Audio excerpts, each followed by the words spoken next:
Reste message. 1 Corinthiens 12, verset 1 à 27. Verset 13.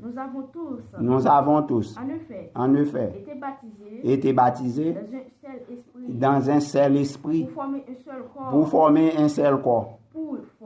Pour former, soit grec, soit esclave, soit libre. Nous avons tous été abreuvés des seuls esprits. Ainsi, le corps n'est pas un seul membre, mais il est formé plusieurs membres. Si le pied disait, parce que je ne suis pas humain, je ne suis pas du corps, ne serait-il pas du corps? Pour cela, si l'oreille disait, parce que je ne suis pas un œil, je ne suis pas du corps, ne serait-elle pas du corps? Pour cela, si tout le corps était œil, pour serait lui, s'il était tout lui, pour serait l'odorat. Maintenant, Dieu a placé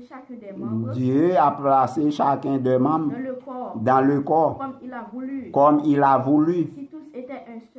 Si tout était un seul membre, vous serez le corps. Maintenant, donc, il y a plusieurs membres dans le corps. Un seul corps. Ne peut pas dire à la main, je n'ai pas besoin de toi. Il a dit au pied, je n'ai pas besoin de toi. Mais bien plutôt, les membres du corps qui paraissent être les plus faibles sont nécessaires, très nécessaires. Ça paraît pipitia, c'est lui-même qui est nécessaire. Allez. Et ce que nous estimons être les moins honorables du corps. Nous les entourons le plus grand honneur. Ainsi nos membres les moins honnêtes reçoivent le plus d'honneur. Tandis que ceux qui sont honnêtes n'ont pas besoin.